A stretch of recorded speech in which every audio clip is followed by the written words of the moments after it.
Bienvenidos al podcast sobre inversión y educación financiera, fondos de inversión y valores. Mi nombre es Eusebio Gómez, soy asesor financiero y tengo la misión de hacer las cosas de manera diferente y ayudar a muchas personas a lograr los resultados financieros y con ello proporcionarles el conseguir la vida que desean llevar. Si estás interesado en solicitar una segunda opinión sobre tu cartera de fondos y te proponga una cartera de fondos alternativa, lo haré encantado. Si me envías cómo tienes estructurada tu cartera en el momento actual, te puedo mandar una propuesta de inversión personalizada. Para ello, como siempre, os dejo mi email, que es eusgomez@gmail.com. Además, solo por enviarme cómo tienes tu cartera actual y pasarte mi propuesta, te enviaré a tu domicilio un regalo publicitario. Bueno, como siempre, empezamos por la responsabilidad y el aviso legal. La actual presentación tiene un carácter informativo y divulgativo. No supone bajo ningún término ninguna recomendación de compra o de venta de ninguno de los fondos o acciones mencionados en esta presentación. La publicación de este vídeo es a título personal. Bueno, sin más dilación, empezamos con el capítulo de hoy. Hoy os traigo un enfoque diferente. Últimamente siempre traemos o a gestores o hablo yo de diferentes gestoras y hoy os traigo a un inversor de reconocido prestigio, como es Joaquín Aranzábal. Buenos días, Joaquín. Buenos días, Eusebio. ¿Qué tal? ¿Cómo estás? Muy bien. Pues y nada. saludos a la audiencia también. Gracias por esta invitación y espero que sea provechosa esta charla. Pues seguro que sí, porque la verdad que tienes mucho que aportar. Yo contacté contigo porque la verdad que te seguía desde hace tiempo y siempre me han gustado bastante tus intervenciones que he visto. Yo creo que has hecho alguna en Finet, luego en Value School y demás. Y bueno, creo que tu enfoque desde el punto de vista inversor le puede venir bastante bien a la audiencia.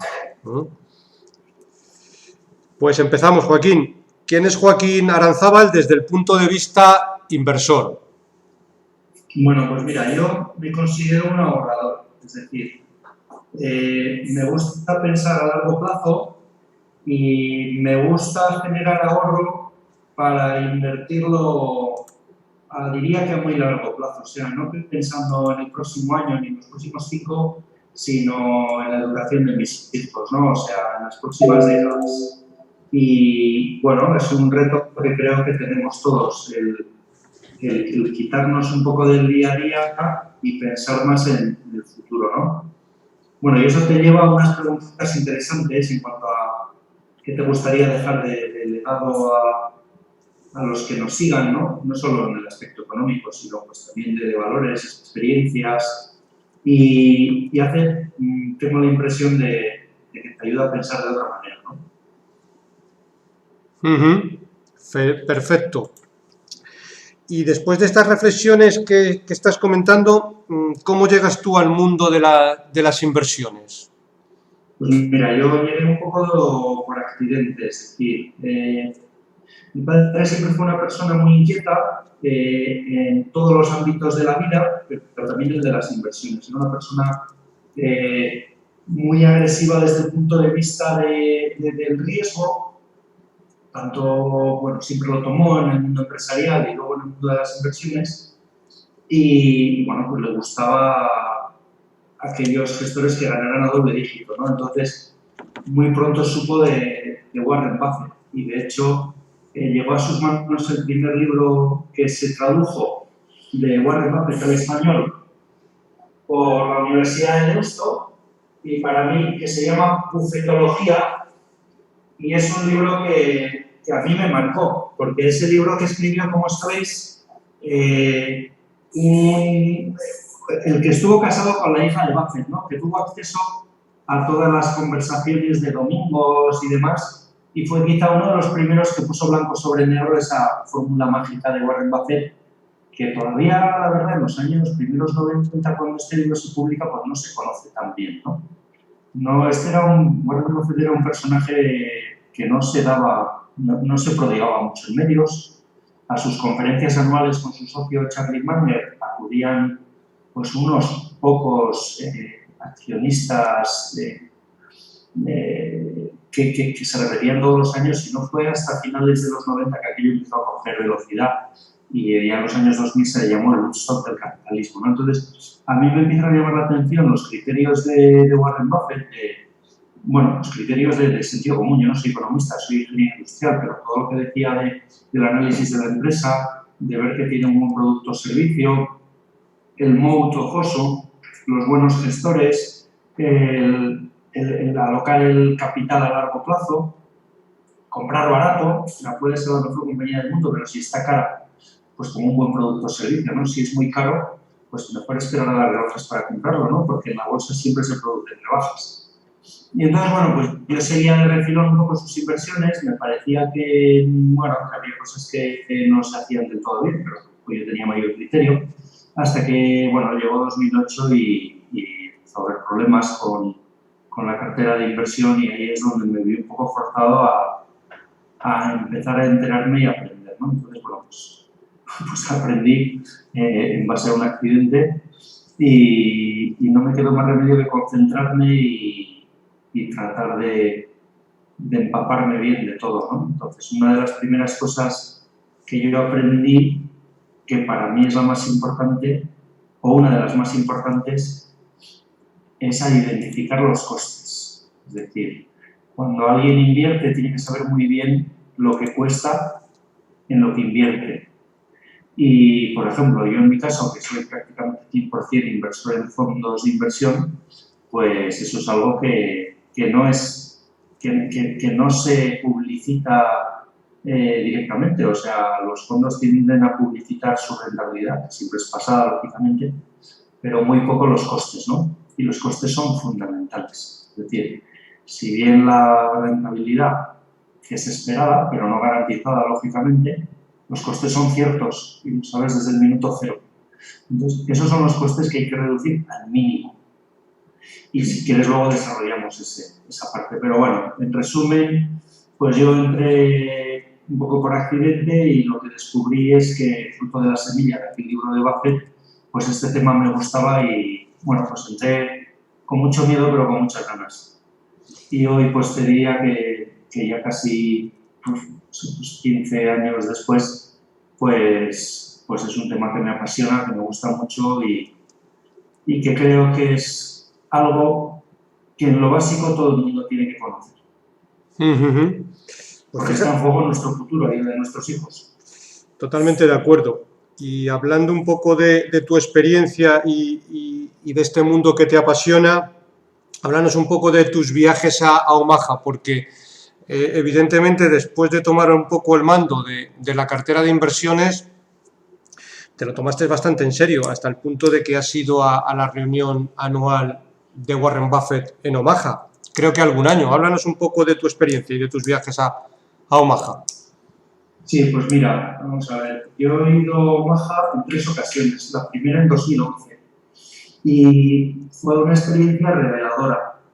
Fui en 2011 y tenía que haber ido antes, porque desde que tomé contacto con la filosofía de Warren Buffett tuve interés de conocer a la persona. Y bueno, yo soy muy amante de la música y aunque puedes escuchar la música en casa, para conocer un artista o una agrupación tienes que ir a verlos en vivo, ¿no? Y mi interés no era obviamente conocer a Warren Buffett y saludarle en persona, eso era imposible. Fíjate que hasta un año antes, en 2010, él saludaba a los inversores internacionales que se acercaban a Omaha. 2011 fue el primer año que no lo hizo, ¿no? Pero bueno, yo lo que quería es ver cómo se desenvolvía en persona y, sobre todo, cuando tú vas allí captas el ambiente de los inversores que van allí, ¿no? Entonces, me llamaron la atención 2 cosas. Primero, que hay un tapado que es Charlie Munger, que es su socio, que es la materia gris. Es decir, a ver, Warren Buffett es una persona súper inteligente, pero es que lo que tiene al lado, cuando dicen que Warren es el oráculo de Omaha, pues no sé cómo describir a Charlie Munger. Pero Charlie Munger, dicen de él, o Warren Buffett dice de él, es un libro con patas, ¿no? Es un hombre que lee con una voracidad terrible, que cada vez que Buffett respondía a una pregunta, él se reservaba el derecho de dar una contrarrespuesta, que la mitad de las veces decía que no tenía nada que añadir, y cuando tenía algo que añadir, añadía en una frase y te quedabas pensando lo que había dicho, ¿no? Así que un tipo fabuloso, Charlie Munger. Y lo otro que me llamó muchísimo la atención es el ecosistema de sus inversores. O sea, gente, pues eso, ahorradores, gente, yo te diría, muy normal, muy sencilla, muy anónima, pues que iban allí con la ilusión de que estaban haciendo crecer sus ahorros, ¿no? Y muchos eran accionistas desde hacía mucho tiempo. Y eso me gustaba, ¿no? En un entorno de inversión donde cada vez lo que ves es más entradas y salidas y más gente que lo que busca es pues, un retorno rápido, ¿no? Más que construyendo una posición y sabiendo lo que inviertes. O sea, se ve mucha más especulación que lo que es ahorro, ¿no? Entonces, eso me gustaba y me vine muy contento y de hecho, pues repetí 2 veces más. Una coincidí con el grupo de Cinec de Vicente Barro, que también fue pues una muy buena experiencia conocerles, ¿no? Y luego ya la siguiente fui con mi mujer, que me hizo muchísima ilusión porque bueno, desde que la conocí empezamos a hablar de estos temas y vi que ya también enseguida sintonizó con esta forma de pensar e invertir, ¿no? Entonces, bueno, hoy es el día desde hace muchos años que yo soy accionista de Warren Buffett, de Berkshire Hathaway, y ella también, ¿no? Pero bueno, digamos que es un viaje muy interesante. Omaha es una ciudad que también representa un poco el Midwest, el estado de Nebraska, pues un estado de gente muy aguerrida, muy de trabajar el campo, muy de estar en el medio de la nada, como un cruce de caminos de ferrocarriles y personas. Y bueno, pues paradójicamente una ciudad donde nunca ha pasado nada, pero que vio nacer a Malcolm X, imagínate. Y no sé, uno de los presidentes, que inclusive fue Glenn Ford también, que es de ahí, ¿no? Pero también es un contraste, ¿no? De una ciudad como muy purista americana que, pues, que es capaz de dar a luz a un líder como Malcolm X, ¿no? Lo compartas o no lo que hacía, pero a mí me llama mucho la atención, ¿no?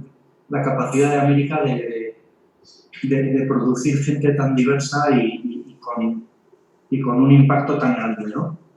Entonces, bueno, desde todos los puntos de vista, una gran experiencia. Desgraciadamente, desde el año pasado, y se ha confirmado también para este año, pues no van a poder asistir personas a la reunión y se nota mucho, ¿no? En el timbre y en el empeño que le pone Warren, pues estar allí hablando frente a una sala vacía y sin la compañía de su sempiterno Charlie, pues se hace más difícil, ¿no?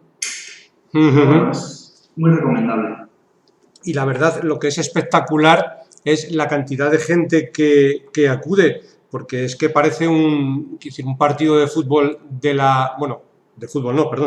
baloncesto de la NBA o algo así, algo parecido, porque normalmente en el pabellón, ¿cuántas personas, quiero decir, están el día de la conferencia? Creo que hablan de 40, 50.000 personas, ¿no? Sí, creo que este estadio, yo desde la primera vez que fui, se hacía ya en este estadio. Es un estadio cubierto, sí, yo creo que tiene capacidad para casi 40.000 personas, pero es que a lo largo de los años han ido habilitando salas fuera de lo que es el recinto principal, tanto en los hoteles aledaños como en el propio complejo, porque en el propio complejo se desarrolla también una feria de muestras con todos los productos y servicios de las empresas que forman el conglomerado Berkshire Hathaway, que es interesantísimo. Y es ahí donde él se pasea con Bill Gates y hacen el concurso de lanzamiento de periódicos, ¿no? Porque él de chaval, de muy joven, se ganaba la vida lanzando los periódicos a las puertas de las casas. Mira, ese es otro aspecto que me llama mucho la atención, ver a todo un Bill Gates sentado como uno más y sin decir ni pío durante toda la jornada que dura la conferencia. Porque él es parte de la junta de Berkshire Hathaway. Es un socio y amigo de Warren Buffett. Aquí la verdad... Llega allí de madrugada, vamos, si quieres coger un buen sitio tienes que llegar, hacer cola en las entradas y en cuanto abren salir corriendo y coger el mejor sitio que encuentres. La verdad que es increíble. Yo creo que aquí en Europa, corrígeme si me equivoco, no hay nada parecido a una conferencia de inversores de esa magnitud de personas. Yo creo que no hay nada parecido, ¿no? A ver, yo puedo hablar por las que asisto, que son las de nuestros gestores nacionales más value y es cierto que hay un nivel de camaradería y ya te conoces con la gente, pero yo creo que no hay ese nivel de euforia previa, ¿no? Y de expectación. También te diré que en los últimos años lo que vi aumentar exponencialmente fue el número de asistentes asiáticos, fundamentalmente chinos. Ujú. Te puedo decir que yo en la segunda vez que asistí, que ya habían pasado 6 años de la primera, me llamó mucho la atención que hubo un grupo de chinos que se veía gente con poder, que llegaron tarde y bastante serios, se sentaron porque ya no había sitio en los pasillos. Oye, y allí llegó la policía y les dijeron que allí no podían estar sentados y se tuvieron que marchar. Pero así, o sea, a la policía les daba igual quiénes fueran y de hecho algunos se veían como muy ofendidos de que la autoridad los sacara, ¿no? Ya. Pero mira, eso hace también de América una sociedad que a mí, desde luego, ahí no hay favoritismo. La ley es la ley y seas chino, noruego o japonés, la tienes que cumplir. ¿No? Así tiene que ser. ¿Sí? Es un ejemplo en ese aspecto. Bueno, pues siguiendo con la entrevista, háblanos cómo es Joaquín Aranzábal desde el punto de vista de inversión, es decir, cómo trabajas. Ya estamos viendo que tienes unos conocimientos un poco, quiero decir, bastante amplios, pero he oído en varias entrevistas que te han realizado que también tienes asesor. Háblanos un poco desde el punto de vista por qué es importante para ti y, aun teniendo conocimientos importantes, el tener un asesor. Pues mira, yo te diría que hay 2 palabras que definen mi forma de invertir, que es buy and hold, es decir, comprar y esperar. Si tienes una buena inversión, compra pensando en que no vas a volver a ver su valor en un tiempo largo y en que vas a tenerlo como compañero durante muchos años, ¿no? Yo he dicho al inicio que fundamentalmente invierto en fondos, pero bueno, también compro alguna acción como Verse y alguna nacional de alguna empresa con la que me siento muy identificado y que la compré en marzo cuando las cosas cayeron, porque siempre tengo mi pequeña lista de 4 cosas que me gustaría tener si el mercado cae, ¿no? Y si quieres luego hablamos de la experiencia de marzo, porque pienso que me quedé corto. Pero bueno, volviendo a la pregunta que me hacías, el porqué del asesor creo que es muy importante. Es decir, es muy fácil hacerse trampas al solitario cuando tú eres una persona que invierte sus ahorros. Primero, porque es muy difícil conocerse a sí mismo, ¿no? Creo que antes te decía que son importantes los costes de la inversión, pero lo más importante a la hora de invertir es conocerte a ti mismo, saber qué tipo de inversor eres, ¿no? Saber si eres esto que se dice un inversor conservador o un inversor más agresivo. Eso me importa menos. Creo que lo importante es saber si eres un inversor de cauto y de ahorro y de hacer crecer tus ahorros, que eso es la inversión, o eres un especulador que busca, que ve pues, en la bolsa y en la inversión un juego, ¿no? También de eso hay, eso está en la naturaleza humana. Y a veces no es blanco o negro, no es uno u otro, a veces los 2 perfiles están dentro de la misma persona, ¿no? Entonces, la mejor manera de hacer esto bien es mediante un asesor que te ayude a identificar primero cuál es tu perfil de inversión y que te ayude a decidir en qué invertir y cómo invertir, ¿no? Bueno, el asesor luego aparte tiene las ventajas de que te permite, te lo puedes hacer tú en un Excel, pero yo creo que tiene la ventaja de que te puede presentar un informe con tus inversiones y discutir sobre ello, ¿no? Creo que cuando yo tengo un informe mensual, pero afortunadamente y con el tiempo ya son 11 años de asesoramiento con la misma persona y afortunadamente cada vez nos vemos menos. Digo que afortunadamente porque eso para mí es un indicador de que las cosas están bien y de que yo siempre digo que el hombre no es Homo sapiens, es Homo faber, el hombre que hace. Es decir, cuando te sientas a revisar algo, lo más probable es que termines tocando algo, haciendo algo. Va en nuestra naturaleza. Lo difícil es no hacer nada. Entonces creo que cuanto menos revises tus inversiones, mejor. Con lo cual, yo de pasar de reunirnos, no siempre era presencial, pero de reunirnos 10 veces al año, pues ahora nos vemos porque ahora prácticamente no nos podemos reunir, pues 4 veces al año, ¿no? Y yo creo que es un buen objetivo. Bueno, de esas 4, una es una comida anual en la que el que ha obtenido el mayor rendimiento de sus inversiones financieras invita al resto a comer, ¿no?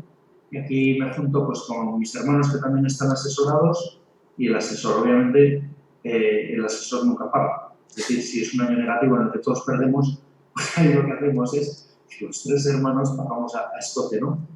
Pero bueno, afortunadamente en estos 11 años no ha habido muchos casos de ese estilo. Entonces, el asesor que te aporta, conocerte a ti mismo, ponerte frenos a ideas felices que puedas tener, y te hace pensar en que es, cuando dices, voy a invertir en esto, la siguiente pregunta que te haces es, oye, ¿qué dirá mi asesor de esta inversión? Entonces tú mismo te pones las pruebas, ¿no?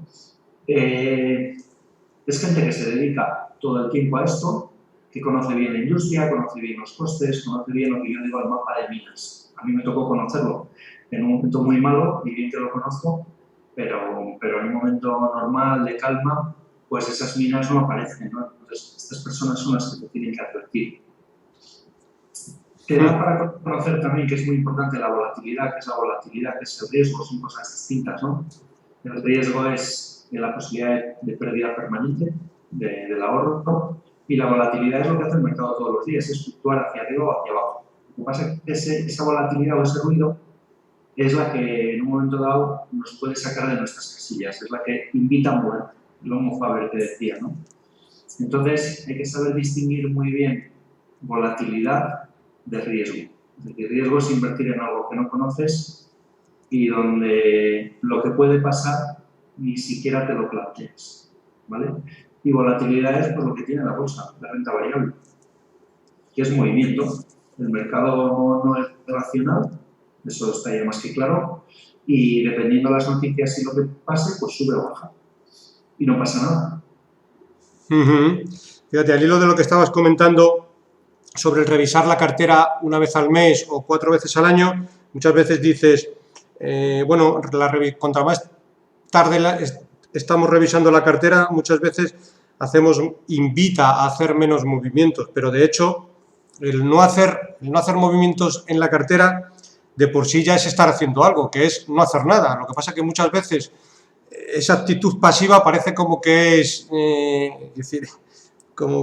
un poco dejadez, todo lo contrario, sino muchas veces si las cosas están bien diseñadas y bien elegidas, pues lo mejor que se puede hacer es no hacer nada. Yo al hilo de esto tengo una frase que me quedé en su día con uno de los gestores, Pablo Isla, de Inditex, que cuando llegó a Inditex dijo, joder, después de todo lo que vi en Inditex y cómo estaba planteada la empresa, pues decidí que no había que hacer mucho y que de por sí eso ya es una decisión inteligente, el no hacer nada, ¿sabes? Estoy totalmente de acuerdo, Eusebio, y mira, eso ha traído a la mente. Yo hay un inversor que sigo, que es Terry Smith, que tiene una rentabilidad anualizada, a ver si te lo digo bien, desde que empezó. A ver, si te digo, pues yo creo en noviembre de 2010 y hasta el 31 del 12 del 2020 lleva una rentabilidad acumulada, espérate. Yo creo que lleva sobre el 17, 18, en mira, esos... 18.2. Claro, ¿vale? por ahí se mueve, sí, sí. Fíjate, este hombre hace 3 cosas, esto es su santa santorum, es comprar buenas compañías, no sobrepagar, y la que más me gusta de todas, la tercera, hacer nada, do nothing. Que como tú bien decías, ya es hacer algo, no hacer nada ya es hacer algo. Y en el mundo de la inversión, ante la opción, si tienes la duda de hacer o no hacer, la mejor opción es no hacer nada. Totalmente. Pues mira, sobre lo que estabas comentando antes un poco de las compras que hiciste en marzo en ciertas acciones, en ese caso, ¿cómo lo hiciste? ¿Consultaste con el asesor? ¿Directamente las compraste? Háblanos un poco de ese tema. Pues mira, básicamente yo tengo el 21% exactamente de mi ahorro invertido en gestión pasiva, ¿vale? Entonces, eso ahora. Entonces, lo que hice fue, con las caídas, allá por la tercera semana de marzo, aumenté el peso en gestión pasiva americana del S&P 500, y luego me compré una acción de una compañía que siempre me ha gustado y he admirado y que acabas de mencionar, que es Inditex. ¿Vale? Yo no valoro empresas, por eso compro fondos de inversión. Y obviamente cuando hago un experimento de estos, pues compro 4 duros, por hablar mal y pronto. Pero me hace ilusión de tener unas acciones de Inditex que no voy a vender. O sea, yo sé, me puedo permitir el lujo de esperar a ver qué hace Inditex en 10 años, ¿vale? Estoy seguro que va a valer mucho más de lo que valía la tercera semana de marzo de 2020, ¿vale?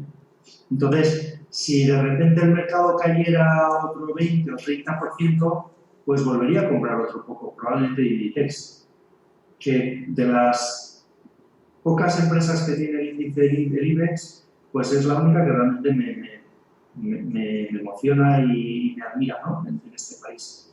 Cómo ha hecho las cosas, de cómo ha liderado ese desarrollo logístico tan brutal, de diseño de moda tan rápido y tan pegado, ¿no? a lo que demanda la sociedad, y qué bien están haciendo el online, ¿no? Aunque todo el mundo les ha acusado de que han empezado tarde, pero bueno, ahí tienen un potencial de crecimiento brutal. Entonces, me da un poco igual, o sea, sé que a 10 años van a ganar dinero y no me importa tanto si va a ser muchísimo o mucho, porque va a ser de mucho para arriba. Con lo cual, y como no es mucho dinero lo que pongo ahí, pues mira, es una manera también de darle un poquito de picante a la inversión. Sí, correcto. No sé cómo... Y luego, perdona, y si quieres luego lo desarrollamos también aproveché para invertir en China. Yo no hablo de emergentes, hablo de China, ¿no? Es el único país de los que llaman emergentes que ya no lo es. China ya es una economía desarrollada y de primer mundo en muchos temas, en tecnología muy por delante de muchos países del primer mundo, incluyendo casi todos los europeos, y desde luego yo quería seguir aumentando la posición en China. Entonces, China es un mercado muy volátil que cuando cae fuerte y es el momento que hay que aprovechar para tomar posición. Como todos sabemos, es el mercado que menos cae y que mejor y más rápido se ha recuperado, ¿no? A mí no me llamó la atención el porqué. O sea, es gente muy disciplinada, que tiene la tecnología en su ADN y que, bueno, nosotros somos distintos y yo creo que nosotros respetamos y valoramos la privacidad y yo soy así también. Pero bueno, ellos tienen otra manera de pensar y es lo primero que hay que entender, que ellos son de otra manera. Y para combatir este virus chino, pues lo han sabido hacer mejor que nadie y los resultados lo demuestran, ¿no? Entonces, sí que he aprovechado para aumentar la posición en China y construyendo pues, una posición de renta variable en China bastante potente. ¿Cómo hiciste esta inversión? ¿A través de fondos? ¿A través de fondos índice? En China sí que creo que la gestión hoy por hoy tiene que ser activa. Hay gestores que están sobre el terreno, que llevan años invirtiendo allí, que conocen muy bien China y sus empresas. China se invierte desde Hong Kong y desde China continental. China continental todavía es un poco complicado, la mayoría lo hacen desde las empresas listadas en Hong Kong y de alguna manera hasta ahora esas eran más transparentes y más fiables, entre comillas. Y bueno, tengo identificados fondos que tienen una trayectoria larga y potente, que lo están haciendo muy bien. Y bueno, pues yo ya tengo más del 10% de mi ahorro invertido directamente en China. Y estoy tranquilo. Muy bien, perfecto. Pues mira, al hilo, por terminar un poco la conversación con lo que estabas hablando antes de Inditex, es que claro, yo creo que en marzo, no lo recuerdo de memoria, pero más o menos sí es de una de las que sigo, yo creo que Inditex se dio un paseo por los aproximadamente 20 euros, grosso modo, así, en términos redondos. Claro, Inditex es una empresa extraordinaria, pero puede ser un mal negocio desde el punto de vista de la inversión si lo compras a 33, 34 euros que si lo compras a 20. Es que, claro, la tasa de rentabilidad que puedes tener en un futuro pues no tiene nada que ver, dentro de que es la misma empresa. Sin ninguna duda. Por eso te decía que compré pues, cuando la empresa había caído, ¿no? En torno a los 20 y medio, 20 y medio, un poquito más, algo así. Tendría que ver el valor exacto. Pero obviamente eso es como comprar Microsoft, pues ahora o hace 10 años, ¿sabes? No tiene nada que ver. Entonces, no voy a comprar una empresa con un PER multiplicado y que no tiene ningún sentido, o Amazon. Con mucho que me guste y sea usuario de Amazon, pues está carísima. ¿Sabes? Por eso es la primera vez que compro Inditex y compré porque cayó. Y porque, como sabemos, la bolsa española se llevó un buen palo y ahí no ha distinguido entre buenos y malos. Totalmente de acuerdo. Bueno, pues seguimos. Recientemente has publicado un artículo que me gustó mucho y muy interesante, que va un poco también con tu filosofía inversora, que es el Invest Policy Statement. Háblanos un poco sobre este artículo publicado. A mí la verdad es que sí que me encantó en términos generales. ¿En qué consiste?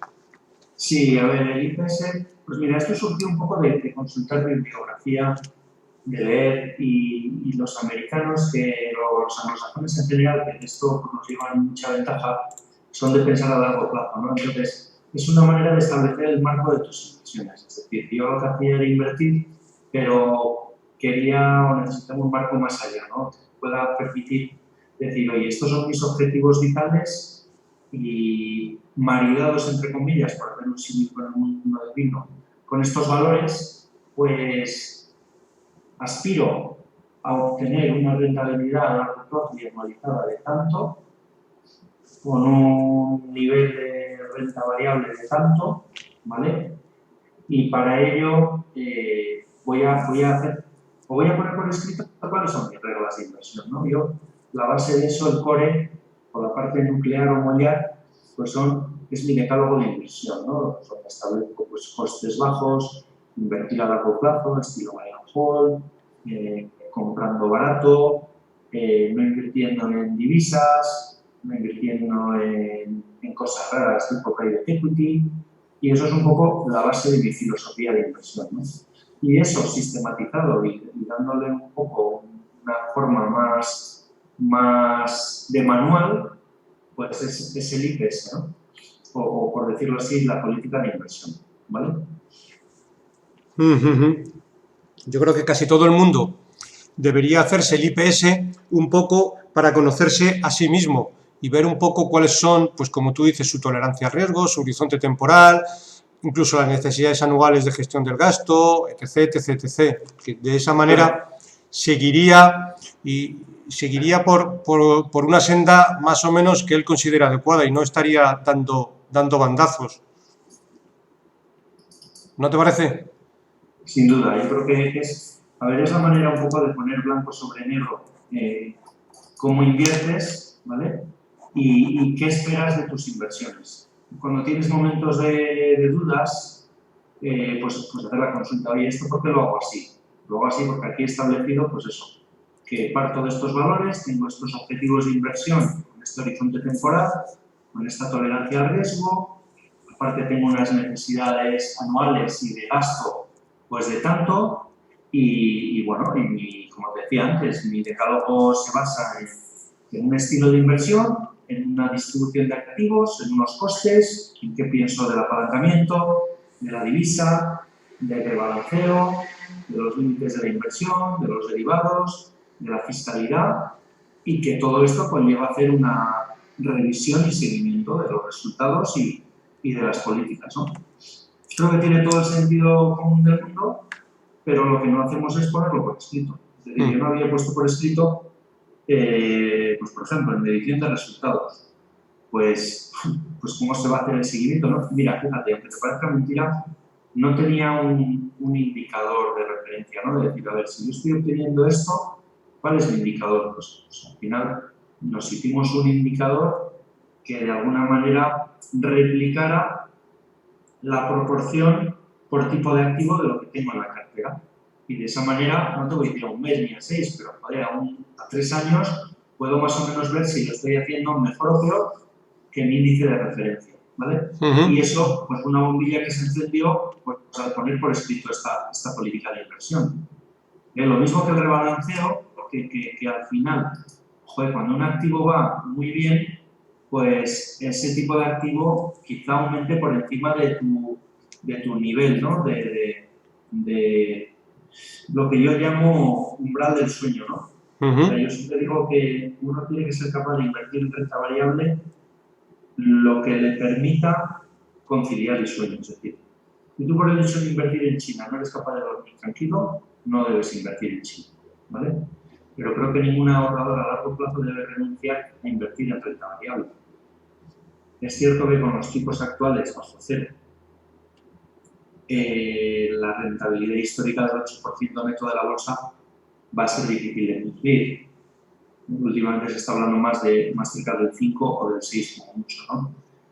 Entonces es cierto que con esas rentabilidades, donde puede haber un margen de rentabilidad a largo plazo, pues es, yo digo China, hay gente que dice emergentes. Por ahí no puede conocer todos los emergentes porque todos los emergentes no son iguales. O sea, Vietnam no es igual que la India no tiene nada que ver con China. Y por eso te digo que prefiero centrarme en la realidad china, ¿no? En las empresas chinas y de alguna manera pues estudiar lo que los gestores activos dicen de las empresas en las que están invertidas, ¿no? Pues fíjate, lo que hablabas un poco, y es muy importante y que muchos inversores no contemplan, lo que hablabas del umbral del sueño. Es decir, yo siempre digo que no hay rentabilidad que pueda compensar que un cliente pueda tener pérdidas de sueño de forma permanente, ninguna. Si te quita el sueño cualquier cosa, hay algo que estás haciendo mal y a lo mejor resulta que no tienes que invertir o ni un céntimo en renta variable o mucho, porque no hay rentabilidad que compense llevar una vida con mal sueño, ¿sabes? No hay nada que lo compense. Por eso es muy importante conocerte siempre desde el punto de vista inversor y cuál es tu umbral. Que muchas veces este umbral cambia por la misma filosofía de inversor, es decir, el umbral ya no del sueño, sino de tolerancia al riesgo que tenían muchos clientes en marzo del año pasado, no es el mismo que ahora. Cambia en función de cómo va el mercado, cuando, bueno, no debería de ser así. Por eso que todo el mundo se haga un IPS en momentos de tranquilidad como ahora es vital, porque de esa manera, cuando llegan mal dadas, bueno, pues lo lees y te conoces mejor a ti mismo, ¿no te parece? Sin duda, sin duda. Perfecto, pues nada, seguimos. ¿Qué opinión tienes de las redes sociales para un inversor? ¿Tú crees que aportan valor o aportan más ruido? A ver, yo creo que está bien. Yo siempre recomiendo lo mismo, leer los libros fundamentales de inversión. Recomiendo también ver las charlas anuales de los principales inversores anuales y extranjeros. De los extranjeros te diría que Terry Smith es uno de ellos, ¿vale? Y luego, bueno, pues tienes redes sociales interesantes con charlas interesantes.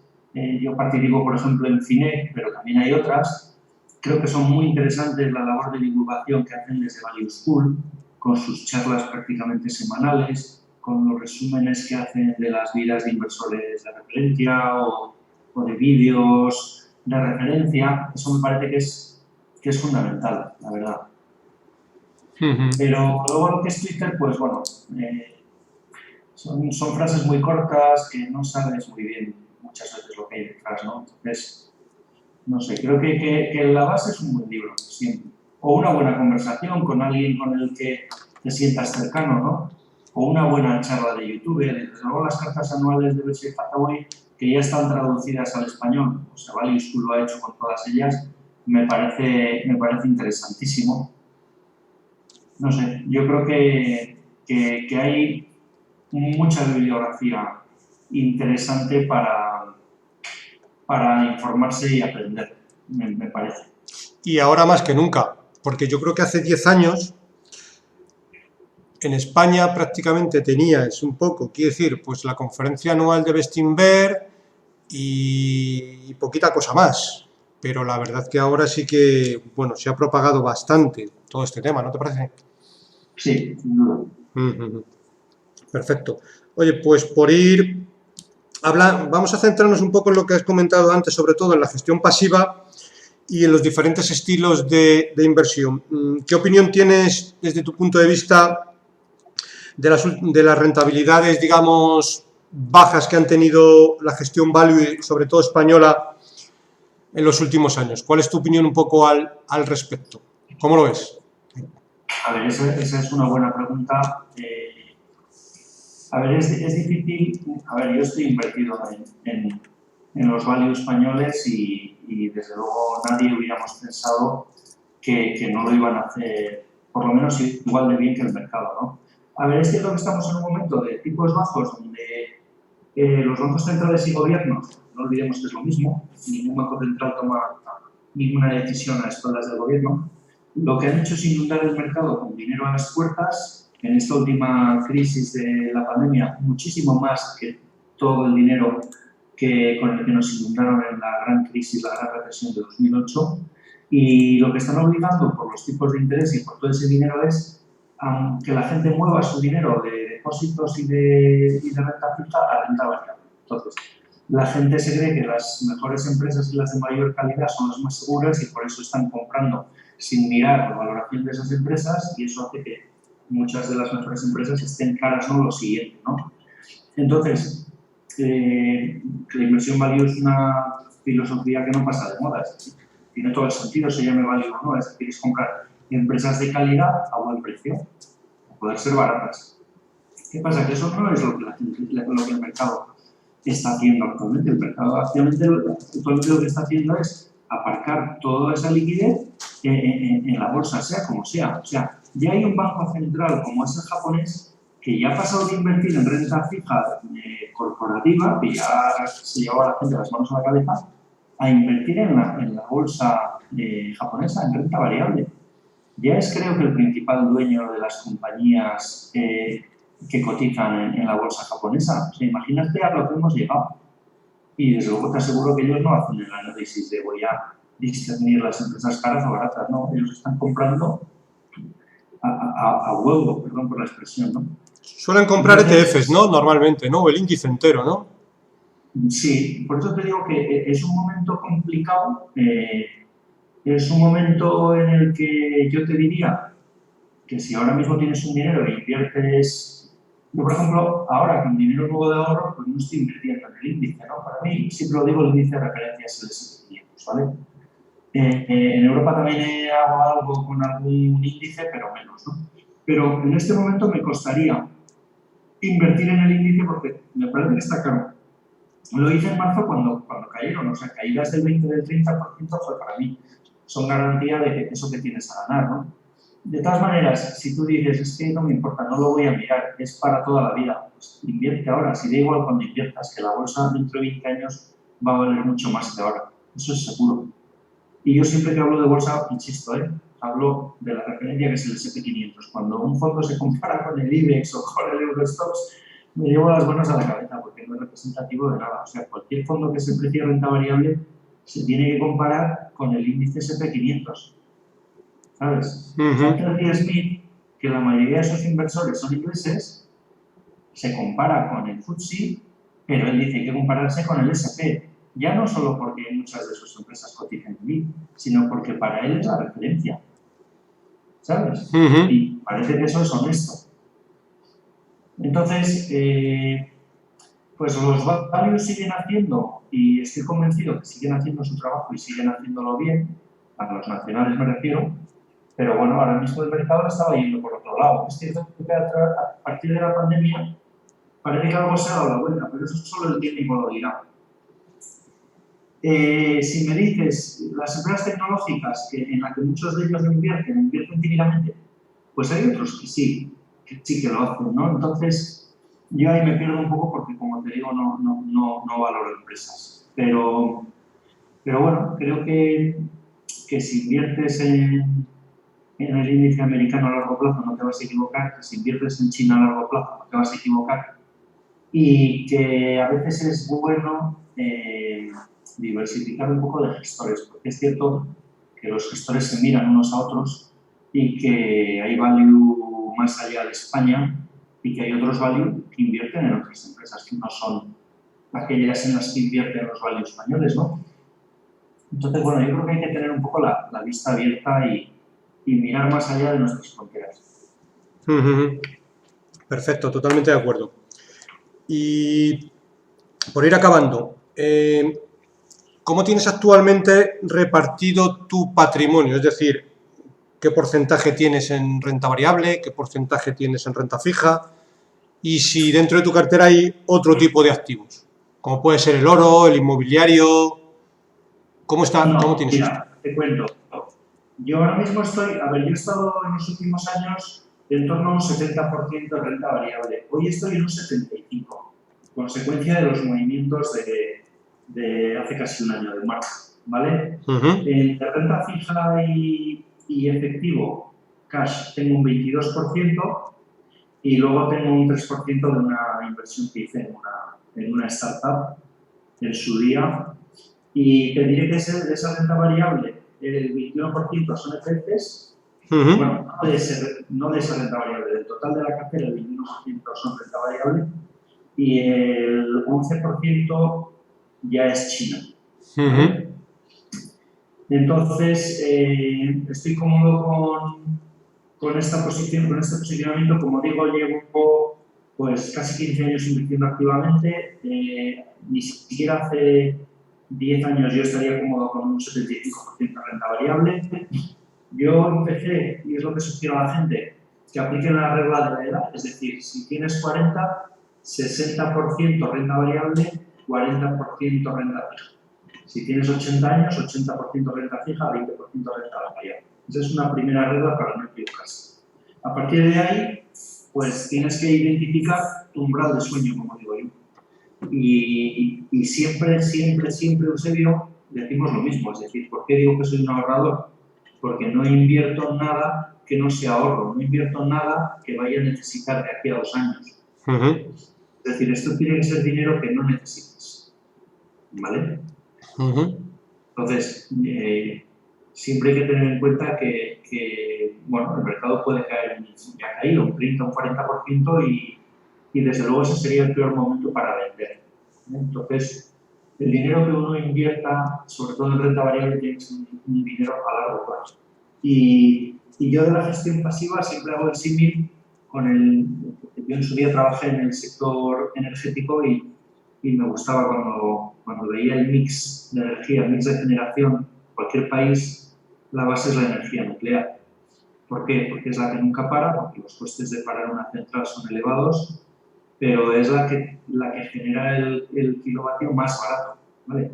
Y entre comillas, no quiero entrar en el tema de residuos, que es algo delicado, pero que hoy por hoy ya hay centrales cuyos reactores funcionan con los residuos de las nucleares convencionales, ¿no? Pero siempre digo que la gestión pasiva debe ser esa energía nuclear del mix, ¿no? Que nunca para y que es la más barata. Entonces, igual que en el mix nacional, la energía nuclear supone un 20% de la generación, pues en mi cartera es el 21%, ¿no? Y estoy contento.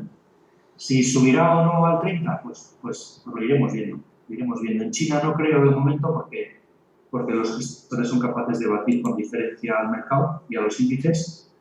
O sea que en ese 10, ese 11 ya tengo un compromiso de gestión activa, pero bueno, en el mercado americano yo creo que es muy difícil batir al índice y yo salvo Berkshire, que también lo tengo como acción, en realidad es un conglomerado que abarca muchos mercados, muchos sectores diferentes, ¿no? Están por los seguros, la industria, la tecnología, la banca, etcétera. Pues todo lo demás es gestión pasiva en el mercado americano. Entonces así está mi cartera a día de hoy. Perfecto. Muy buen símil sobre la energía nuclear comparándola con la gestión pasiva, que sí, está perfectamente bien definido. Entiendo que la gestión pasiva a lo largo de los años lo único que ha hecho ha sido en tu cartera ir incrementándose. Empezarías con poco porcentaje de gestión pasiva, pero bueno, según han pasado los años y has visto un poco con más experiencia, pues también te has dado cuenta de que tiene bastante más sentido la gestión pasiva y yo creo que por tus palabras, poquito a poquito la has ido incrementando. ¿No? Sí, ¿Correcto? sí, y te digo que no descarto incrementarlo más, pero tienen que producirse caídas importantes, porque, como te digo, tal y como está la bolsa americana en este momento, me resisto a aumentar la posición en Estados Unidos, pues porque en general creo que está todo bastante caro. Sí, totalmente de acuerdo. Yo creo que la gestión pasiva tiene su sentido, pero no, el timing a la hora de comprarlo es bastante importante porque no es lo mismo comprarla ahora con los índices en máximos que comprarla a lo mejor en marzo cuando está mucho más barato o en un futuro que haya ciertas correcciones o bueno, como se dé el mercado. Perfecto. Pues por ir acabando, Joaquín, tanto españoles como internacionales, ¿cuáles son tus gestores de referencia? los que más, digamos de alguna palabra, sin hacer una veneración fuera de lo normal, los que más, digamos, te gustan?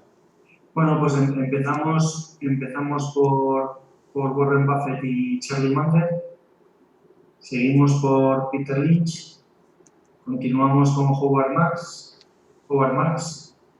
y te diría que obviamente John Bogle, el padre de la gestión pasiva y fundador de Vanguard, inventor de la gestión pasiva, y luego obviamente a nivel nacional Paco García Paramés, sus antiguos socios también me parecen buenísimos, Iván Martín me parece un crack, y luego en Europa, si todavía podemos considerar Reino Unido como Europa, pues me gusta mucho Terry Smith, y te diría que esos son un poco la referencia en la que me miro. Fenomenal. Bueno, pues por mi parte, Joaquín, eso es todo. ¿Consideras que nos hayamos dejado algo en el tintero de valor que podamos aportar?